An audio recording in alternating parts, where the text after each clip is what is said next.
What is going on, everybody? This is episode number 22. So I'm actually not the co-host. I mean, the main host today. It's Coach me. Dez will be the main host. Coach I'm the Dez co-host. in the house. Exactly. Thank you. I'm the co-host today, and we have a very special guest, Shanae, and she's actually been working with Dez for a little bit as well. So, welcome to the podcast. Thank you. Welcome. Happy to be here. I would love to hear your story because I don't know a lot about your story or anything. Actually, that's what we have Coach Dez. Yes. So she's going to start us off on a couple of questions, but obviously the most important part that we want to get to know your journey, why you started with Coach Dez or with Unfinished Lifestyle, and just talk about how hard it was for you before and after, or maybe during your journey. Perfect. You okay with that? Yeah, of Okay. course. Awesome. Yeah, I was just going to say, like, give us a little background on your story, because when she came into the office for a consultation, I saw her and I was like, oh my gosh, I already love her. I think all you said was hi. Yeah. And I was like, ah. How did you guys meet, by the way? Funny story. Oh, I got to hear this. So I have a friend, little backstory. I received my 5th concussion.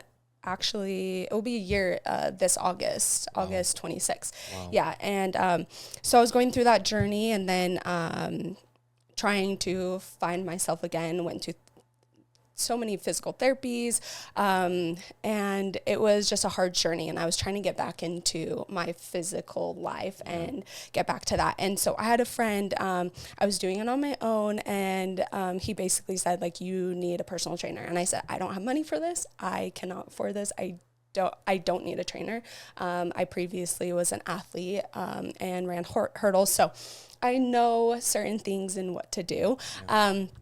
But yeah, so they just kept hounding me and telling me that I need a personal trainer. So they actually found Desi, did a lot of research, and he's basically... So her friend was the one to text me. Yes. And set things up. Got it. Yes, and said, this is what you need. And Desi is that person for you. She has dietary restrictions just like you do, and she will be a perfect fit. And so he's like, go to the consultation and go from there. And so that's how I met Desi. Did you do your consultation in person? Mm-hmm. Yes. Yeah. Oh, in person. Yes. So you get to see the gym, the environment, and that's the most important thing. I love doing it in person rather than Zoom. Sometimes I'll do Zoom if they can't come in on the weekday, and then I'll do it on the weekend. It's not my favorite. Yeah. Like, I like to show them the gym because being in that space, in that environment, can change a lot of your 100%. Perspective, because it's not easy to be there. Yeah. It's not easy. We know this. It's not easy to be like, hey, I need help. Yeah. Well, and I think it's the feeling that someone gives you too. Correct. Like, in their being in their energy. Yes. Yeah. It's all about the energy. Yes, it is. That's awesome. That's awesome. Okay. So what did you know your body fat or your body composition before you start?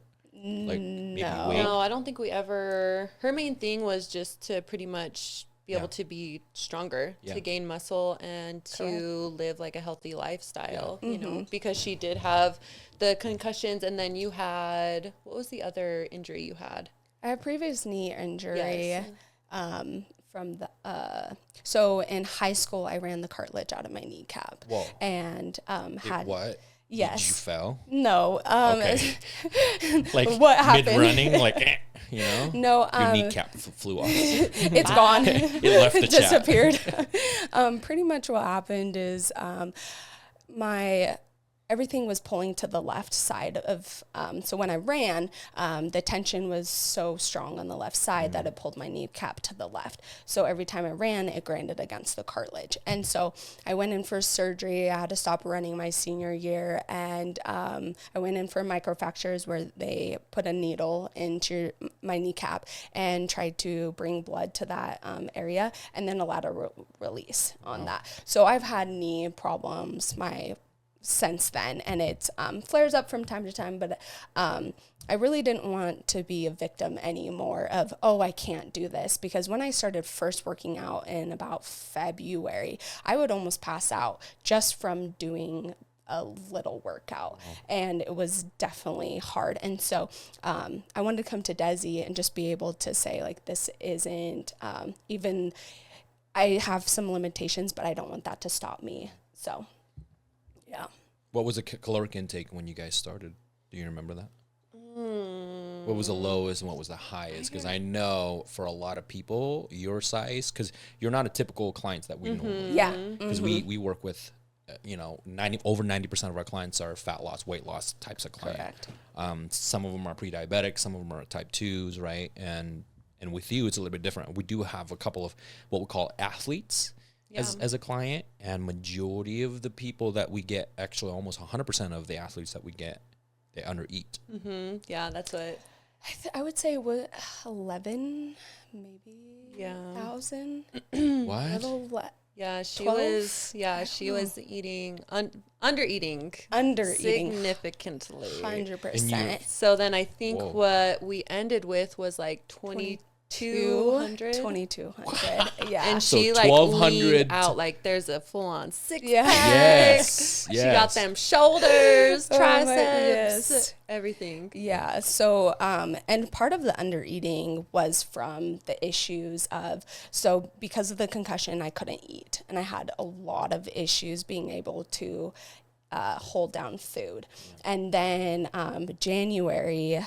December and January, I was sick with the flu and COVID. So then eating was an issue again. And so it was really hard for me to get back into what is my normal to eat. But I've had not eating disorders, but I've had eating troubles because sometimes if I'm tired or too lazy, sometimes I don't want to eat and I'll starve myself, because sometimes it's a mental thing for me. And back when I was engaged at 22, when we broke off of that engagement, I would skip dinner every single week, and I lost about almost 10 pounds. Whoa. And I was about I think I ended about 114 or so, around that, or probably less. And how tall are you? I'm 5'5". Yeah. 5'5" at 112 is low. Yeah, I was around there. I don't think it was 110, between 112 and 114. Okay. And so I think that has kind of stuck with me a little bit. And so there were times that I wouldn't eat. And so I did undereat a lot. And so eating 2,200 calories was so hard. And Desi knows it was a struggle for me and a mental battle for me. So is it because you have a bad or a good relationship with food? Mostly, a lot of people think I think it's a bad relationship with food if you think that consuming X amount of calories is going to make you fat, right? I think it was a combination. I don't think I had a fully bad, but I think it was just a mental, but because of the foods I was eating, and that actually helped. So I enjoyed eating some of the meals. Some of the other ones, dinner was probably my hardest to get all the calories in, but when I found what I liked, I enjoyed eating, and then I had a good relationship with it. And then she would come in, she'd be like, okay, I'm starving, I'm ready for more food. Yes. And there were times that I didn't, I didn't see her obviously for a week, and I upped it myself in a way of putting another cup of Catalina Crunch or, certain things, so that way I could because I was starving, and I was like, well, Desi would be proud of me and push me to be able to do this. And so that's why. And the reason why we want to speak a lot about this, I actually had a conversation a lot with people this week, and I posted on my social media in regards to women that are a very similar body composition as you are. They're not overweight. They don't need to lose weight. Yeah. But they need to lose fat and gain muscle. And I keep telling people, women especially, stop under eating. Yes. Because you cannot always be on a deficit your entire life. Yes. And you can't grow muscle that way. I'm sorry, but you want to look good. And because you know what they say. I'm like, I want a big butt. I want, big shoulders and have the hourglass. Well, you got to gain muscle. Correct. Like a lot of females think that they have glutes. Oh, I have a big, butt. And I'm like, is it muscle or is it fat? Correct. Which one is it? Right. And there's nothing wrong with either, but people have that misconception of like, I want to lose weight or be skinny, so I eat 1,000 calories or less. Yeah. So when we had our consultation, she's like, I just want to be strong. And I was like, I'm going to make you be my client. Yes. You are the chosen one. Yes. And I saw your transformation. It was huge. And all you did was eat more? Yes, and lift more. Yeah. Eat more, lift more. And stronger. I think like Shanae's biggest thing was she gained so much self-love and self-worth in herself. Yes. Like, I think that was honestly, like, I'm getting goosebumps right now. Yeah, I know. That was honestly, like, the coolest part, especially, like, for me as a coach, because I remember her walking in, and she was kind of, like, timid and shy, you know? And then through working with her, I think we're, like, about a month in, and she's, like, making all these changes, like going to therapy and journaling and just having like all these, I don't know, good things like happen to her and like breaking cycles and patterns and stuff like that. And I was like, girlfriend, like we talked about this all the time. Yes. I'm like, you are a whole new person. Like every time she would come in, like she was just like glowing and it wasn't even like the same girl. And I think because she was started working on the inside as well, like it was just glowing from the outside, you know, and then her body started to change with that. But I think it was definitely like her mind and the way she perceived herself, and then the rest started to flow with that. Which is crazy because when people look at you and you're like, you have a problem? Yeah, I know. Everybody has a problem. 100%. Every one of us in here has a problem. But we continue to work on ourselves all the time. That's the goal. The goal is you should never quit when you hit to that point. And that's one reason why we want you to be in here, because you can inspire so many people listening that perhaps have the same kind of journey that you're going through. Correct. You know? So, it was not an easy journey at all. It was probably one of the hardest journeys of my life. And that's saying a lot because I've been through hell and back, like completely. And I'm proud of myself for even standing here today. But I was very timid meeting Desi, and I was a little frustrated when I met her because the person that was pushing me, telling me that I need a personal trainer, I didn't want that. Because like I stated before, money was tight. And then it got pushed to, I need a behavioral specialist.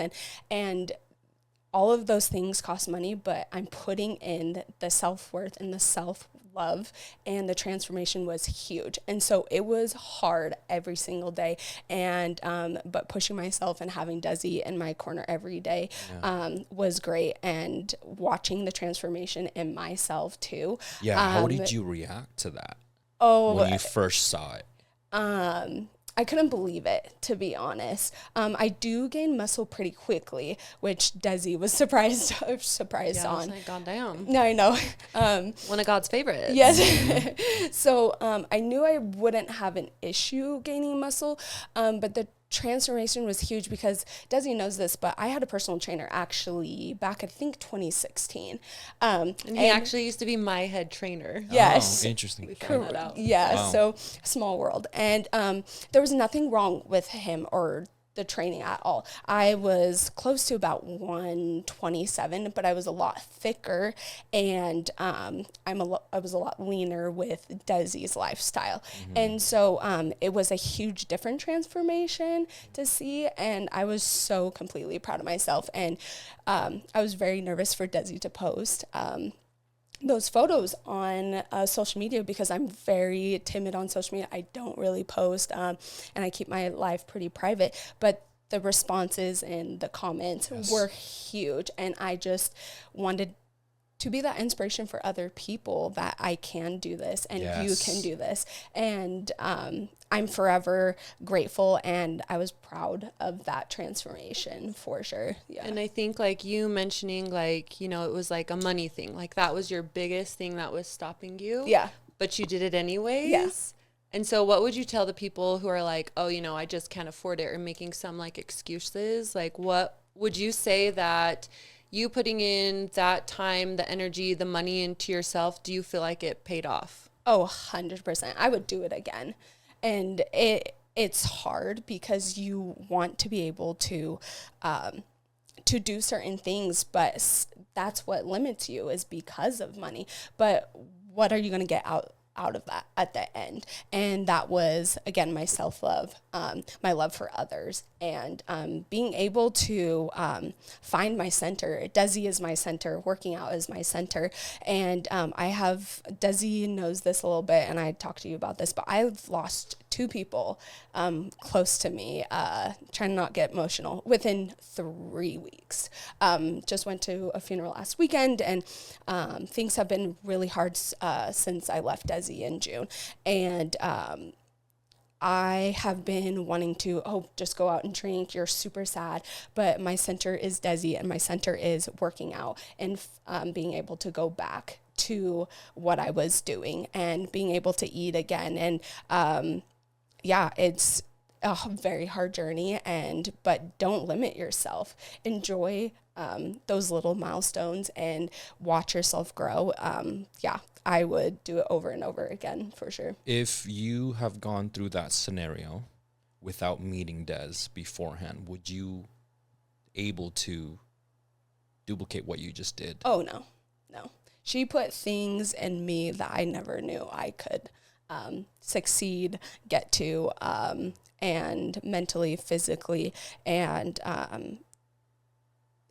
I have a bracelet on that says, "What would Desi do?" I made it for her. She did. It's beautiful. It has a heart at the end, and it has crystals. And I often wear this all the time. And being able to look back and say, what would Desi do in this situation? It doesn't even have to be for working out. It goes towards everything in my life. And that's what I've been able to hold on to help me through these deaths. And what would Desi do? She would tell me to cry, mourn the loss, but then get back up and go back into the gym and put that strength into the in instead of alcohol. Or sometimes people do their things, but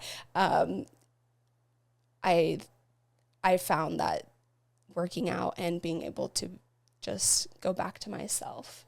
I want to talk about something really quick, and this is something that clients know, but people that are not within our organization needs to know. It's not just what we do. It's not just about weight loss or fat loss or gaining muscle, be stronger. It's not always about eating more. Sometimes you need someone to guide you through spiritual, maybe the emotional, the mindset of that, right? And once you transition that mindset, your body's going to change. Yeah. Correct. And you continue to work better. And I think that's the biggest thing that we do. Like I cheer up every time when I see clients are talking about, hey man, you've done so much. I'm like, we didn't do shit. Yeah. You did that. Yeah. We are here to just guide you. Yeah. And I think like the biggest thing going along with that is sometimes like people just need to be seen. Yeah. Mm-hmm. Because even like you look in the mirror almost every day and it's just like such a mundane thing, we do it so often that we forget like to really look deep into like the eyes of our soul, and just to know like I am not just a body, like this is my soul, like I am a human and like I have a purpose on this earth. And I think sometimes like just with, trying to keep up with bills and working and social media and everything, like we're out of that, And so then sometimes like we literally just like forget ourselves or like put our needs to the side and forget like all that we are and all that we can do. And so when someone sees us and is able to like relight that within us, then it's like, oh shit, yeah, like I can do hard things or like I can, go after my dreams.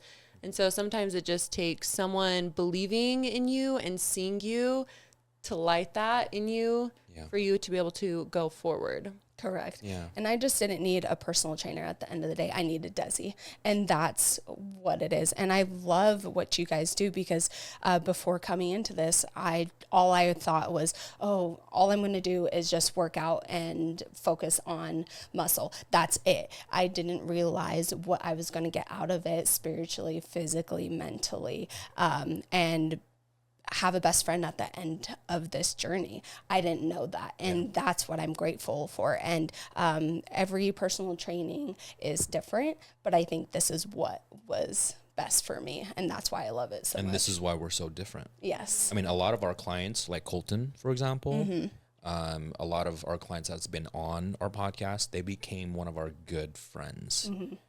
We see them all the time. They involve in our, very involved in our events. Sometimes I do barbecues. I invite people over and stuff, and they're not even my client anymore, but they showed up, right? Yeah. And so I think it's beautiful. You're right. We're not just a personal trainer. We're not. In fact, I hate when people call me, "Oh, he's my personal trainer." I'm like, I was like, I don't work at Vasa. Nothing wrong with working at Vasa or EOS or anything like that, but it's just what we do. It's so different. We coach from inside out, not outside in. Right? Yes. And I love that. Yeah. So how did you deal with food when you went through that couple of deaths that happened? I definitely went down in calories, 100%.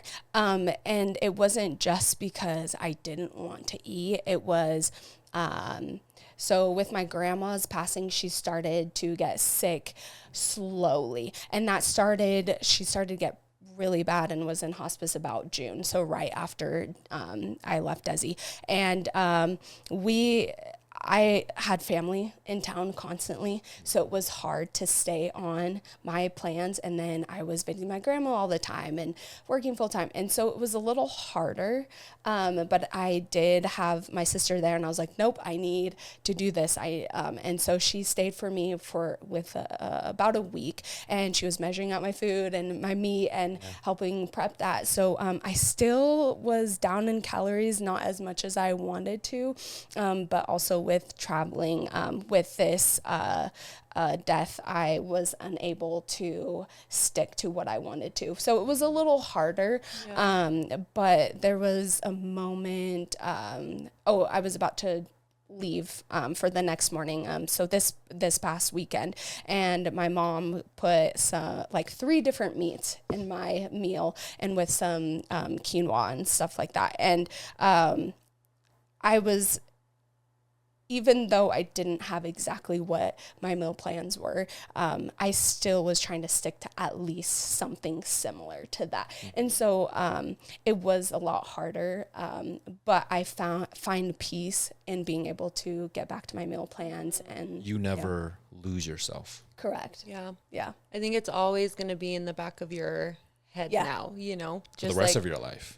Just knowing like what your body actually needs and what it needs to feel good. But I also think with you going through like these challenges and these deaths, like your body also needs time to just process everything. And sometimes when we eat food, when we're like forcing ourselves to eat, it messes up with our gut microbiome, because we're in a stressed state or an emotional state.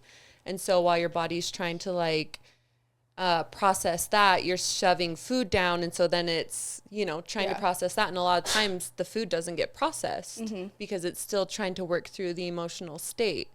I was just reading the brain to gut connection or gut to brain connection. And it was talking a lot about that. And so I think like in those instances when there is a lot going on in your life that you can't control, right? That's when it's so important to listen to your body. Yes. And if it's saying like, you know what, we don't eat anything, then you don't eat anything, and that's okay. And I think for you, like you're learning I think the biggest thing for you is you learned how to listen to your body. Like you listen to your hunger cues and you listen to when it's not hungry as well. Even if it's like hit that 3-hour mark and you're like, I know I'm not supposed to be eating anything, but like my body is just like, no. I think that was like a big thing for you that you learned as well. Yep. Which I thought was so cool. And you still, like it's still in you. You still have it, still got it. Exactly. So when I'm hungry, I need that extra meat. I need that extra protein. But like listening to my body, I don't feel like I want to eat anything. And of course, losing people and going through life challenges, your body is different. And, but yeah, Desi taught me that, to listen to my body, and even through menstrual cycles. And I thought you always have to push your body all the time. And obviously, being an athlete, that's what my coaches always that's what we told all did. me. Yeah, that's all what we did. But she would tell me, no, you need to listen to your body. And I would say, oh, I wasn't able to finish this workout, and I was beating myself about it. And she goes, no, that's what your body needed. It did what it did, and then you can always go back stronger when it's ready. So that was something that was awesome. And this is coming from a person that is very athletic. You have an athletic background, and we know you go from 0 to 100. There's no in between. There's no in between. There's no in between for me. But Desi knows that. Yeah. No. I have a couple of athletes that are the exact same thing. It's like 0 to 100. I'm like, hey, I need you to do 30 minutes of cardio. Yes. I have to be specific. 6 incline, 3 speed. Don't go 12 incline and 3.5 running. Yes. Stop doing that. Because when she gives me the 10 to 12 or 10 to 15, she knows I'll do 15. I'm not going to do 10 or the in-between because I'm always going to do more. And then there were times that we work out, and I was doing heavy weight and proud of myself, and I couldn't believe it. And I would be dead tired at the end, almost want to pass out. And I would keep saying, okay, I got 1 or 2 more in me. And she's like, there were times where she let me go and let me go further, and then there were other times she's like, no, you're done, we're moving on to something next, because she knows that sometimes I can go. We got an overachiever over here. Well, that's why I want to bring this up, because you're on a different spectrum of what we work with. But the people that are listening, and you're not from an athletic background, you've been overweight for the last couple of years or decades. And I understand listening to your body is very important. But a lot of the times when they get to that point, they quit. They get to that point and then they slow down. And so that's a different types of individual, right? You are on the other side of that spectrum. We know. I've had athletes, I'm like, stop doing that. Stop going ham every single. She would tell me all the time. I'm like, I'm sorry. But the other side of the spectrum, if you've been overweight and things like you haven't been an athlete for a long, long time. And yes, it's very important to listen to your body. I think that's one of the things that's very, very important. But also at the same time, it's like, okay, you've been lazy. You've been sedentary for so long. The moment they feel pain, the moment they feel discomfort, they stop. You don't do that. No. We don't do that. I don't do that. We're like, we're crazy. We're like, oh, discomfort? Try me, mother. Keep going. Because we know that's where we grow. That's where you grow. And pushing myself to that uncomfort, because before I would do that, but nothing to the extreme of what I did with Desi. And there were times where I would be so exhausted and pushing myself and going a little bit above and beyond, but there were times where it was hard and I didn't want to do it, but that uncomfort helped me grow and be able to dig deeper. And then at the end, I was just completely proud of myself, almost in tears of being able to see what I accomplished at the end. What is your advice for the people that are going through what you went through, right? Or as an athlete, as a person that was under eating for so long, and now that you can see your full potential, what is your advice for the people that are in that same category? Once you're uncomfortable, like when you are uncomfortable, that's when you're doing it right, and just continue to hold on to that, because I'm beyond grateful for this journey. And even though money and timing fell off and I did not feel like that it was what I needed, but it really was. And my advice is just hold on. It will get better. I didn't think there was going to be an end at the 3 months. I wanted to give up. At certain times, yes, I wanted to give up, or I wanted to keep going, but I just didn't know how it would look at the end. And just keep pushing, because it will be all worth it in the end. Did you have any issues when you go through this program where your environment kind of negative towards what you're doing, or did you have a very, very good support system? Because a lot of people don't. Most people don't, actually. So not a lot of people knew that I was actually had a trainer and that I was working out. So it wasn't that I had a negative outside. I just didn't have enough people, but that's what I needed because this was about me and my journey. And it wasn't about what people thought. If I told people what I was doing, and I was very careful because everyone knew my financial state, because I put so much money into saving my life with therapies and going to lots of places to get the help I needed to be where I am today.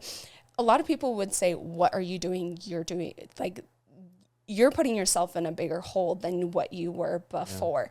Yeah. And so I was very careful on who I told. But Desi was the person that I needed and the support that I needed at the end of the day. And so I just stayed close to that and held that to my heart and knew that this is what I needed instead of listening to everyone else. And God worked in mysterious ways to be able to, for me to like afford and pay for this monthly. And so, yeah, it was a hard journey, but yeah, at the end of the day, I'm grateful and wouldn't change anything that I did for sure. Yeah, I think like when you have that passion and that purpose and that knowing in your heart, like whatever you're attracted to just know that it's attracting to you as well, you know, and that if you fully believe in that's what you're supposed to be doing, and maybe you don't, but I feel like it's always going to come back and support you in one way or another. Correct. Right? And so maybe you don't, maybe others do need that support, that outside support, but I necessarily didn't need it. I just needed one person to guide me, and then, and that was it. That was so interesting though, because you said you did not want a personal trainer. No. Right? Because I didn't want to cave in and just think that I needed someone because I was trying to do it on my own. And I knew what my limitations were, and I knew what I could and couldn't do because at that point I was just I finished physical therapy, I think in January, and I couldn't run more than 5 minutes on a treadmill without getting off and feeling some type of way. And so I didn't want a personal trainer because I wanted to do it myself. I didn't want help, and then also it was money. And I'm very independent, and I don't receive help from anyone. Pride. It's the pride. Yes, it is. And I want to do it myself. And so that's why I didn't want a personal trainer, because I thought I could do it by myself. And I thought, man, I've been a previous athlete. I know what to do. But at the end of the day, Desi knew what was right for me. And I could never be where I am today without her. I think having a second eye.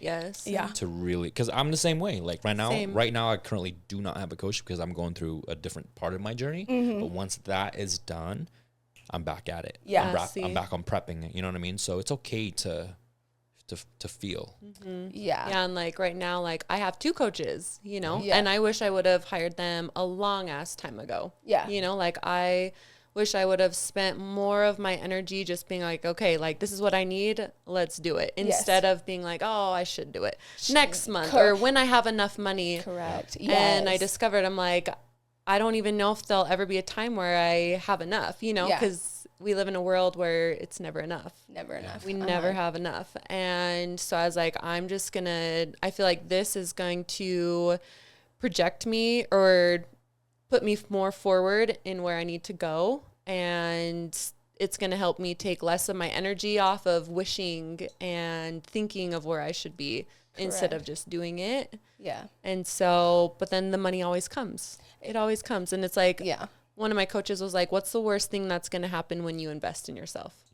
100%. And I did invest in myself. And it wasn't an easy journey to be able to be vulnerable and say, I need help. Because also Desi knows this, and I'm sure this happens for everyone, but because I have a knee injury and some issues, my body in certain areas are stronger than others, but in a weird way. And so I would have to up weight on one side of my body, but not on the other side of my body. And so that was also a struggle that I was trying to get back into working out. And that's also why my friend said, you need a personal trainer, because Desi would be able to guide you, to help you with that. And I couldn't do that for myself. Yeah. But yeah, just giving in and saying, okay, I do need help. And walking in that first consultation, of course I didn't want to, but then walking out, I was like, okay, I'm doing this. I 100% need this, and this is what's best for me. And sometimes we can be intimidated. Yeah. I'm not gonna lie, like it's hard for us not to. I mean, we're not doing anything different, but sometimes our social media presence can be a little bit intimidated, or people see us in the gym because we do this for a living. We felt like, people felt like we live in the gym. We don't live in a gym. Yeah. I feel like sometimes though. Yeah. But let's take it back. So what, we talked about, your journey so far, but let's go back to your childhood, right? Why you're so prideful? Why you want to prove like you need to do everything by yourself? Is that, did the family did that, or did you establish that on your own, or did you have a coach along the way, right, to get you to that point? Wow, big question. My childhood, and I don't think anyone's childhood is necessarily easy, or some are harder than others and some are easier than others. But I come from divorced parents. They got divorced, I believe, when I was about 7 years old, so about second grade. And so my mom is Jamaican. I'm half Jamaican, and she... I probably got some of her pridefulness from her, because just how her background is. And she was a single parent, and she worked 2 jobs. And then my grandma wasn't doing well in Jamaica, so she flew her out here. So she was taking care of 3 kids, her mom, and working 2 jobs at the end of the day. And so a little bit that comes from that. Yeah, as a kid, when you see that, yes. right? That it's almost like it's not a trigger, but it's inspiration, and it puts you in a different mindset. Correct. Yeah. If my mom can do it, I can do it. Mm-hmm. And there are some times that I love my mom to death, but I would feel like I was having a hard time, and she's like, well, I did it, so you know. And so I watched her through her her hard times, and then her strength. And she, at the end of the day, I never saw her be vulnerable ever. Wow. I think I've seen her, slightly off topic, but seen her almost cry probably only twice in my life, 2 or 3 times. And so I feel like I've only seen her cry about 3 times. I would say about 3 times, and that's it. And it was from me not being very nice, and then the other one was for her. I was not a great child, but from my grandpa passing away as well. So I felt like I always had to be strong and strive to do better. I don't do well in school. I have ADD, and I have learning disabilities, things that are undiagnosed for sure. But I have always struggled in school. So my brother he was a hurdler, and I started running about 6th grade, and I started hurdling at 6th grade, and it was great. It was my outlet, and I loved it, and that's why I like working out, because I'm able to find my center. But when working out and being able to follow his steps, I was able to let go of stuff, but also I need to do better. And because I try so hard to be good at being an athlete, because I wasn't good at school. And so you wanted to compensate for that. Yeah. Correct. Yeah. If I couldn't be good at school and being able to write a paper or anything, let me find what I'm good at. Now that I'm wondering why I did what I did as well in high school. Like I've never been a good student. Ever. I mean, I passed 3.0 and above simply because if I don't pass, I can't play soccer. Yeah. Correct. So it forces me to be better in school so I can play. But that's where I compensate a lot of my talent. For sure. And that's funny because that's what I did. And they always say, I don't know how I got away with it, but they always say that, oh, you need certain grades to become an athlete. But most of my teachers were my coaches.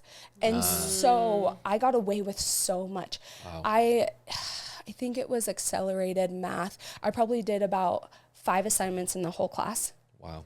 And got Fs on every single test. And still passed the class and still graduated high school. Wow. And, but so yes, it still strived me to try to, I need good grades, but my coaches were my teachers. And so they were very lenient. Oh, you missed an assignment. Here you go. Here's the time to be able to do this. But yeah, school didn't come easy to me, but I did college for the couple years for the first time without medication or anything, and I have about a 3.5 right now. I'm still trying to finish my associates. That's a good. But awesome. It's huge. That's huge and such an accomplishment that I wasn't able to do. And I think it's just striving and finding that my center and that love for myself, because I didn't have that love for myself. I wanted, and Desi doesn't know this fully about me, but I wanted to commit suicide in high school because I wasn't able to run anymore. I didn't find, I had a long-term relationship, and that ended in senior year too. So everything was just crashing down. And you had your knee surgery, and you couldn't run. Correct. And so I didn't know what I should even live for anymore, because I couldn't do what I loved, because school wasn't what I loved. It was what running was. And so, I think that's maybe why I work so hard in the gym, is because that is what makes me happy. And, so yeah, going to school wasn't easy, but, and English was probably my hardest subject to do. Me too. Yeah. And writing papers, how do I even write a paper? But, the 3 classes I took, in college in English, I got all A's. Not even A-minuses. I got A's, and I just could not believe that. And I had so much love for myself. And I just want to let you know this, right? A lot of people that are listening to this, just because you're not good at something, it doesn't mean that you're not worthy of living the life that you want to live. Yeah, and I didn't know that. It doesn't mean that you can't do it either. Yeah. You know? And you did it. Yeah. And a lot of people think, I didn't finish college, I didn't do good at school, I'm not worthy enough to do X, Y, and Z. No. There's a lot of successful people develop themselves as they get older into the 30s or even the 40s. Yeah. Like my stepdad graduated college after 30. My mom, same thing. So it's just because you didn't finish a lot of things early on because everyone else is doing it doesn't mean that you're not worthy to be better in the future. Yeah. And my family never really put the effort in for me to be able to get the help I needed in school. And so college was my trial. My first year of college sucked so bad, but it was the wrong school for me. It was the wrong teachers for me. And when I had the right time and where I was ready and the right people, I succeeded and I excelled a lot. And so just not focusing on one negative about myself and being able to find that love of, even though I haven't finished an associates, I'm good at other things. And the things that I do for work, some people already need an associate's or need certain degrees. And I have learned that without schooling. It just experience through life and other jobs. And more like street smart. Correct. Yeah. And I am more street smart. I can use Google Maps once and then that's it. I can work backwards to get to where I was back home. And then I also can go forward without GPS. And my siblings can't do that. And but they're very book smart and they're very... Are you the oldest? So I am the second oldest. Yeah. So I have an older brother, me, and then it's a younger sister. And then I have 2 stepbrothers and then a half brother after that. Got it. Yes. So there's 6 of us. Wow. Yeah. That's crazy. So, yeah. So being able to see, there's certain things that my mom will say, oh, I'm waiting for you to come home. She's in Idaho. And I'm waiting for you to come home to do this because I know your sister and I couldn't figure it out. And so being able to find that love of myself of, hey, I'm not perfect at everything and I'm not perfect at what I would want to be, but I got to be grateful for what I am good at. And that is the gym and sometimes schooling. I pay attention to details so well. And so, and it's almost freaky, like it freaks people out. But I excel at other things because of what I'm good at. Well, to tell you the truth, you're good at school now. Yes. Yeah, true. Yes. Yeah. That's going to take a little while for you to kind of get used to, but you're good at it now. And that's the thing is like, you're like, oh, I'm not good at it, but you're still in the arena and you're still doing it. Yeah. And you're doing it. Yeah. You know what I mean? You're making it happen. And I'm not giving up. And that's what's hard is it's so easy to give up. It really is. And I'm sure everyone can feel that, but being able to push yourself to get to that point. And I just want to be a better version of myself because my childhood was so rough and it was hard. I just want to become better, and I don't want to be the same person that I was. Let me ask you another big question. Okay. If you can go back and talk to your younger self at the lowest part of your life. Yeah. What would you say to her? The fact that you're doing so well now. It's going to be okay. Yeah. I think it's such a simple statement, but I think there's so much meaning behind that because in that moment, you do not feel like you're going to be okay. Yeah. You feel like everything is crashing down. And that moment of having someone just give you that comfort and giving your younger self a hug and just saying it's going to be okay and just stay strong is what would carry me through. Yeah. I know it's hard for you not to get emotional. I know it is, but I'm an emotional person, as Desi knows. So yeah. Yeah. I love it. Do you guys have a lot of emotional sessions? Sometimes. Yeah, we definitely got into deeper conversations, and I think a lot of it was mostly like us just celebrating her. Yeah. And everything she was, everything she was accomplishing and celebrating like her confidence and the love that she was growing for herself and the things that she was doing and pushing through and or like her in the gym, like pushing weights, and we were always just like hyping each other up. Yes, exactly. So yeah, some of those conversations did get deep, but some of those sessions were just laughing and being able to just be there and, forget about the world. Yeah, exactly. And, just focusing on us and our relationship. And there would be a few times that no one would be in the gym and we would just pump up to some music. And that was what I needed that day. And that's what she needed that day. And so it wasn't always serious. And I don't think with your relationship with your coach, it has to always be serious. I think it's good for it to be serious and have a healthy balance. Of course. Yeah, absolutely. And that's what we strive for. We don't want you to be intimidated to come in. Correct. Yeah. Right. And we had our Zoom call this morning and I said, I think part of the reason why our clients are doing so well when they step out of their meal plan and eat something else and they don't binge and tell us about it and come forward and say, hey, I did this over the weekend is because we don't shame you for that. Correct. Yeah. We will never shame you for that. Yeah. The moment we put a title on of whatever you did over the weekend, let's just say, hey, you had a burger. Okay, let's do an hour of cardio today as your punishment. Or, you know what I mean? Like, or let's not eat for the rest of the day as a punishment. That's not a way of living. Yeah. And a lot of that tendency gets to the point where you have eating disorder sometimes or have a bad relationship with food. So we're very careful because we know a lot of our clients have that tendency. So we would say, hey, it's okay. You did it. You ate it. Thank you for telling me the truth. You went back at it the next day. Yeah, because at the end of the day, we already know that you're going to, you're going to give yourself that shame and, you already beat yourself up for it. Exactly. Yeah.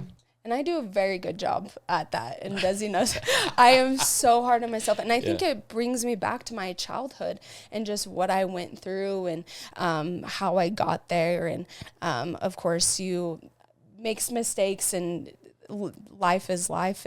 But I've pushed myself further than I ever have. And I continue to just find that peace in myself, the love, and I'm unstoppable now. And being able to, I'm craving this. Okay, then make sure you just come back a little stronger because, the relationship with food, like I've said before, it wasn't bad and it wasn't great, but Desi never shamed me ever for that.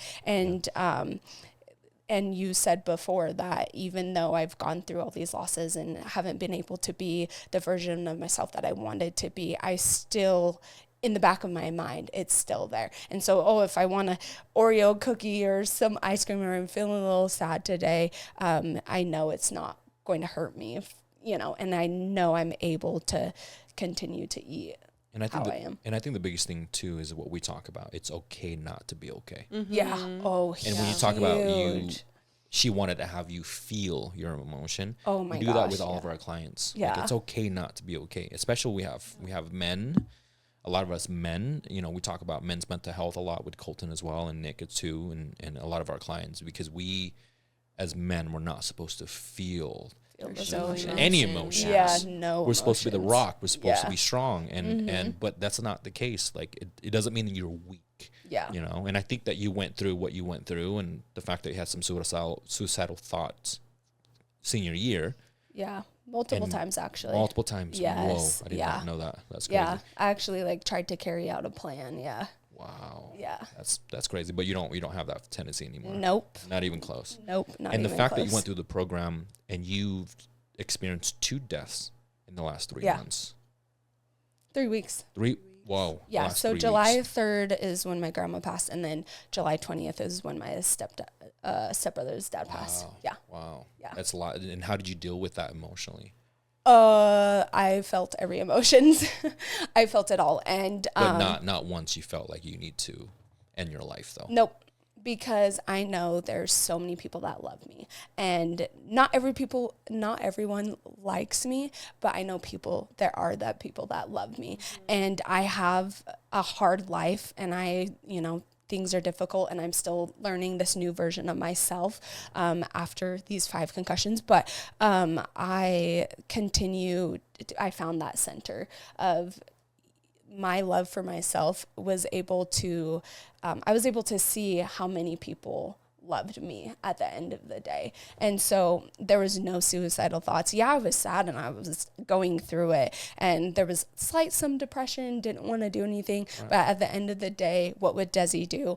I went to the gym just a little bit, didn't put the effort that I wanted in, but I went and did that, and finding that center again of, if I'm going through that hard time, what will make me happy and what will be able to put me in a better mood. Yeah, because I think sometimes we can get so sucked into that energy of like grief and sadness and all of that, and sometimes we catch ourselves just like staying in that. Yeah. And so I love that you went in, even though you didn't have like a lot of energy, you still went to the gym and you were able to like move your body and get things going, because emotions are energy in motion. So if they stay stuck, they're going to stay stuck if you're not moving your body, Correct. And I didn't want to have that victim mindset of, you're going through this, so you can't do this because of what you're going through. Yeah. And so, yes, I did say, okay, you are unable to work out, because towards the end of my grandma's life, I was actually seeing her every single day, and because family was out of town, so they said, hey, can you check on her? And that's when she was slowly declining every day that I went. And you see that. And I saw that, and but I still made an effort of, and I told Desi this, but if I didn't go to the full gym, I have 25-pound weights, I would just do a few pumps do a few things, and then go to bed, because I still was proud of myself that I made that little effort. 100%. And but yeah, I made sure I grieved this second death that just happened over the past weekend. I was sad and I was having a hard time this week, and I was like, oh, I don't want to go to the gym, but being able to just focus on what Desi's taught me over the time of being able to, feel your emotions and then move on. Because I feel like when you don't feel your emotions, that's when you feel stuck, I feel like. And so giving that time for myself to feel it, then moving on, because a lot of times I don't feel those emotions, and then I just keep going and going, and then I'm about to burst because I never took that time to feel that. Yes. But yeah, these deaths were not easy. It was very, very hard, but I was able to see myself grow. And Desi asked me, she goes, do you want to reschedule this podcast? And I said no, because this is pushing me to continue to be able to show a lot of people of when you're going through hard times, you can still succeed and make yourself proud. It's not the end. And just make sure you feel your emotions and then continue to grow, because that's when you see growth, is when you're uncomfortable and you're vulnerable. Wow. This has been an amazing episode. Yeah. This is good. I didn't know anything about your life or your journey, and that's why, Des is here.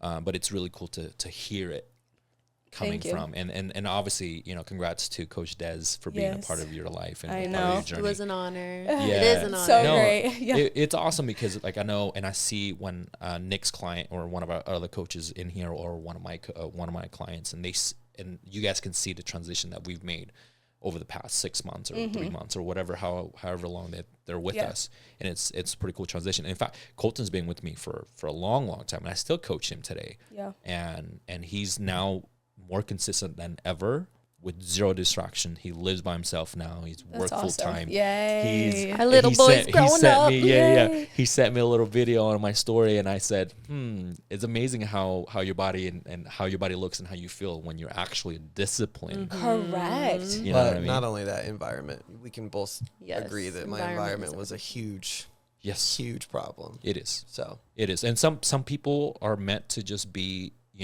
by themselves for the most part, so they can recalibrate, and then they can go out in the real world. That's fine. I'm the opposite. I need people in my life. I'm an extrovert. Like, it's different for me. So if I don't have people in my life, then I feel a little weird. If I have people around, I'll abandon myself, and I won't do anything for myself. Yeah. Exactly. So I have to be alone. Yeah. So until I get the habits, because then I get better at saying no. Like now I'm a lot better at saying no, so I can introduce people into my life again. But before I couldn't do it. Yeah. And sometimes I think the biggest lesson here: work on yourself first. 100%. Yes. Work on yourself first. Show up for yourself first. Because everything will come together. And I think the most important thing that people need to understand is that a lot of us at some point in our life, we seek validation, whether it's from your parents, from your spouse, or maybe from people on social media, for example. And I think the conversation I have with my clients, and I said, look, the more you work on yourself, the more you attract the right people. Yes, and the less you need that validation too, because then you know how to give it to yourself. Correct. Yes. And Desi's taught me that a lot, and I knew that, but I just wasn't able to carry that. And then there's been times where I text Desi and I was, tested in certain ways, and I told myself, I know my self-love and worth, and that is not good for me anymore. But before, she knows, I would just go straight into that because I thought that's what I needed at the time. But because I knew me, I can be stronger and say, nope, this is it. And then, like we've said, everything just comes and unfolds because I'm making those right choices for myself. And that's why I just needed Desi in my corner. And of course, my sister was in my corner too a lot. And she was pretty much, at the beginning, knew that I had a personal trainer, and that was about it. But yeah, having the right people in your corner is what pushes you. Keyword, the right people. Yes. Yeah, you can have all the people in the world, but if you don't have the right people, yeah. So this has been awesome. I'm so grateful. Thank you for being on our podcast. Des, you have anything? Any last questions? I just want to let you know how proud I am of you. Thank you. And it's just been so cool watching you transform, and being able to be a part of your journey has literally been such a blessing for me, because it reignited parts of myself that I had maybe like forgotten about, you know? And so you going through your struggles or whatever it may be, or like even your wins, like reminded me, like everything I was coaching you was like reminding me to do towards myself too, you know? And so I'm just very proud, and I'm very grateful for you. And thank you. I can't wait to see like what the next couple of months, what the next year brings. Yeah, that's my next question. What's your goal now? Oh, my goal right now is just to get back to my center and eating and working out. I want to also finish my associates, and there's a few things that I want to finish, but once I get back to my center, everything's going to unfold. So I'm just kind of waiting to see what's going to happen on the back end, but right now I'm just trying to get back to where I was. Good. Yeah. What is your confidence now versus confidence right before you met Des? Completely different.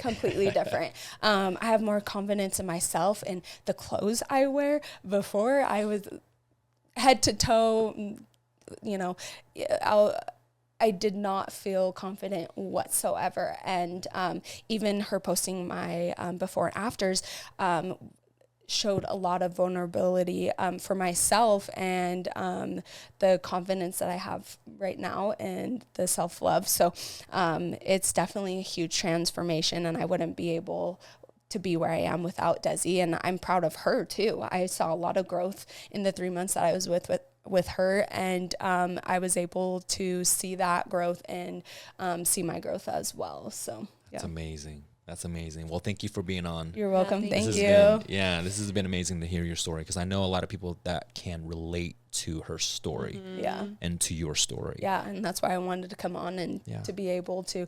Life is hard for everyone, especially in this room, but doesn't mean you can have your wins. Like, you can find those wins. It's just going to be a little bit harder. Choose your heart. Choose your heart. Being overweight is hard. You know, being underweight is hard. Yeah, being fit is hard. Being fit is hard. Yeah. Being healthy is hard. Everything is hard. Yeah, everything is hard. Yes. Yeah. So, but the fact that you're doing it, you're on the next level. And choosing me. Yes. Choosing me. Choosing me. Yes. I love it. Yeah. All right, guys. Thank you guys for being on. Thank you guys for listening and watching our YouTube channel and Spotify as well, and continue to share our podcasts. And without you guys, we will not have any listeners. So that's it. Thank you. Other than that, we'll check you guys on the next episode. Love you. Bye. Love you.